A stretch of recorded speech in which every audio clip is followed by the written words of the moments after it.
Okay. Hey, hi, my name is Julie Mathews. This is my persuasive essay for Steve Harrow, Communication 101. Here's my audience. Hello. Okay. Imagine that you're the parent of a child with special needs. You only want what is best for them, but sometimes you have to choose between putting food on the table and getting their required therapies, medications, and doctor's appointments. My purpose today is to persuade you that the federal and state governments need to get more involved in funding and implementation of programs for children with special needs.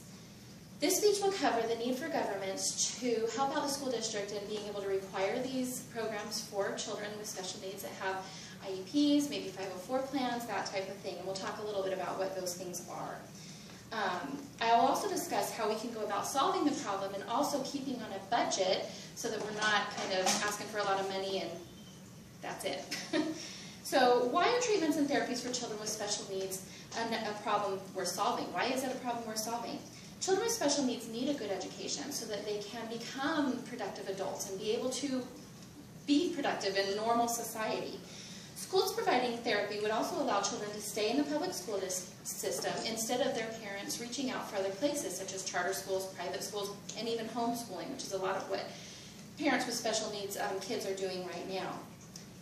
According to the Huffington Post, August 27, 2013, the article is Texas Parents of Children with Special Needs Turn to Private School and Homeschooling. It states that more and more families are turning to a private school education and paying upwards of $10,000 a year to get their children educated just because they are not functioning normally and aren't able to get the services that they need in the public school system.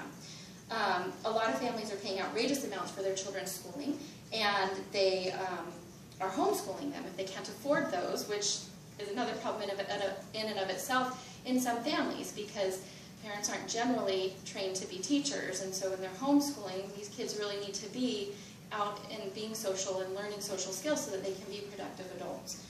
Charter schools are another way that some parents are dealing with the lack of services, and this is something that's kind of up and coming even here in Las Vegas. A lot of different charter schools that are have different kind of teacher-child ratios and different things that they offer. Schools aiding in these therapies and being there one-on-one with the therapist is a great thing because the teachers are the ones that know what the children need. If a parent's telling the therapist what the need is, that's not always coming right from the right place. The teachers know exactly what they need in the school program. They can tell those therapists and they can actually pinpoint and be better therapy because of that. Therapy that's provided at school also would allow for a lot of parents to be able to provide more for their children at home. They wouldn't have to pay the outrageous prices of co-pays, private insurance and co-pays.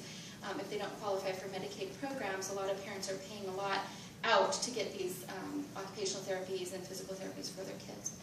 So now that we know why it's a problem we're solving, let's talk about what we can do about that. So funding through the federal and state government.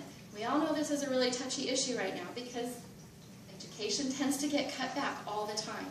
So according to the article Special Needs Education in the LSA University of Michigan's Department of Psychology website, it states that when the IDEA, which is the Individuals with Disabilities Education Act, was created, that the original goal was 40% of the costs associated with special education programs would actually be provided by the federal government.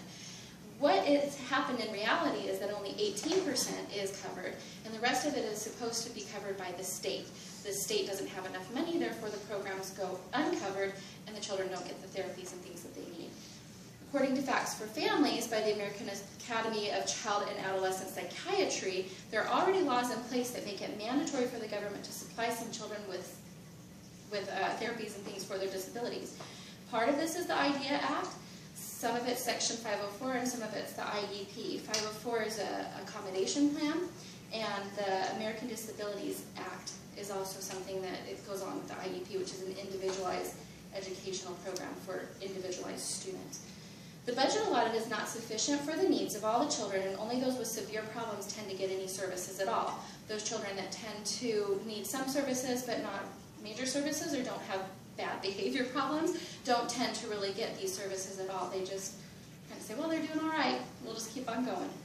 According to what parents need to know about Section 504 accommodation plan, it says that to get a 504 plan, the child only needs to have a diagnosed disability and be between 3 and 22 years old. Yet many parents are having to fight for these plans and aren't able to get them because the schools just don't really want to provide them for them. Now that we've talked about the need for federal and state assistance to provide more funding, let's talk about how we can budget to make it more cost effective for them so that we can kind of sell it to them and say, hey, this is really worth doing.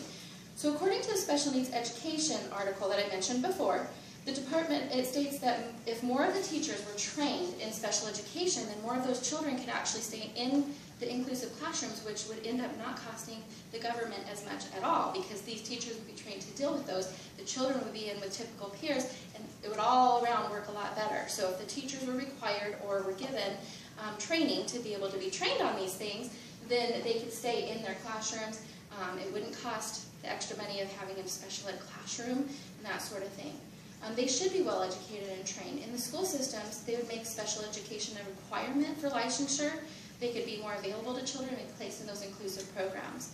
They can provide some of the training and therapy necessary for those children if they have that training, and we wouldn't have to hire all these extra people to do it.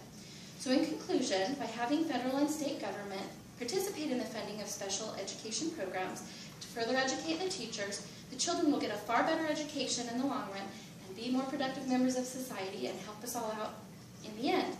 If we can get the special education program to expand to provide services in school for more children, it will also help the families who need these educational benefits for their children and help them to be able to provide a better life for them in the end. And that's it. How'd you do? 6 minutes, 22?